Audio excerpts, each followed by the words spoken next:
Good morning. It's Monday, December 7th, 2020. I'm Guy McPherson of GuyMcPherson.com. Type in Guy McPherson as your URL. That's Universal Resource Locator. It'll take you to Nature Bats Last. And I'm going to provide an update as the stock market's open in the United States this Monday morning. We do these twice a week. Friday, because it's the end of the week and we can give an overview of what happened during the market week. And we do it Monday because Friday is take out the trash day. You get all kinds of interesting news about the economy after the markets close on Friday. Consider, for example, this from Reuters. UN warns 2021 shaping up to be a humanitarian catastrophe. The lead, next year is shaping up to be a humanitarian catastrophe, and rich countries must not trample poor countries in a stampede for vaccines to combat the coronavirus pandemic, top UN officials told the 193-member UN General Assembly on Friday. Notably, World Food Program Chief David Beasley said, quote, 2021 is literally going to be a catastrophic based on what we're seeing at this stage of the game. He adds, quote, famine is knocking on the door. That doesn't seem like a good thing. Later, in the article, he's quoted as saying, quote, the worst humanitarian crisis year since the beginning of the United Nations, 75 years ago. And, quote, we're not going to be able to fund everything, so we have to prioritize, as I say, the icebergs in front of the Titanic. That's quite a comparison. From MarketWatch, also last week, a popular stock market indicator flashes red as Dow soars to records Friday. This is an often cited measure of stock valuations popularized by Warren Buffett and called the Buffett indicator. And currently, as of last week, it indicated that equity prices are richer than their fundamental underpinnings. So a correction is due.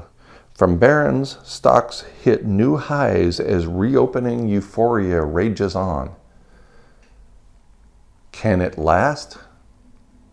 No, of course it can't last. There, I just wrote the whole article for you. The subhead, even Bitcoin got in on the action, hitting a new all-time high of $19,920 on Tuesday. From the lead, the economy looks to be stalling. The market, on the other hand, has no brakes. Well, there's the one brake.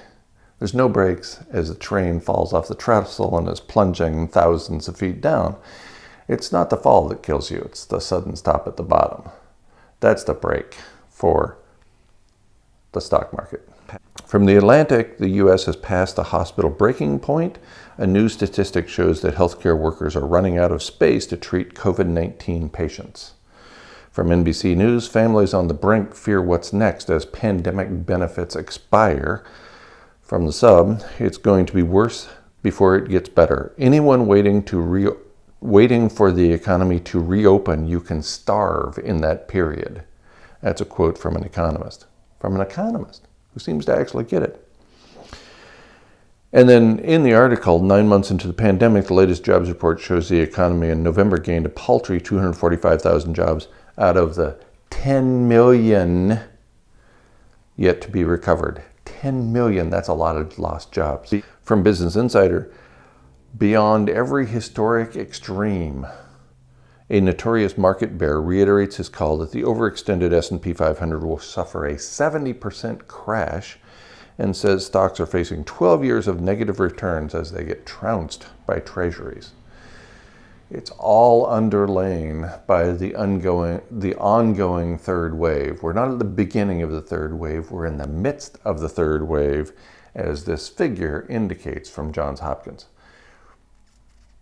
This is not just beginning. We're not at the beginning of a mass extinction event. We're not at the beginning of abrupt, irreversible climate change. We're not at the beginning of the pandemic. We're in the midst of all of those. This can only end one way, and that's badly. From CNN, 1 million new coronavirus cases have been added to the U.S. total in only 5 days. From the Sub, After the first cases of COVID-19 were confirmed in the United States on January 20th, it took almost 100 days to reach 1 million infections.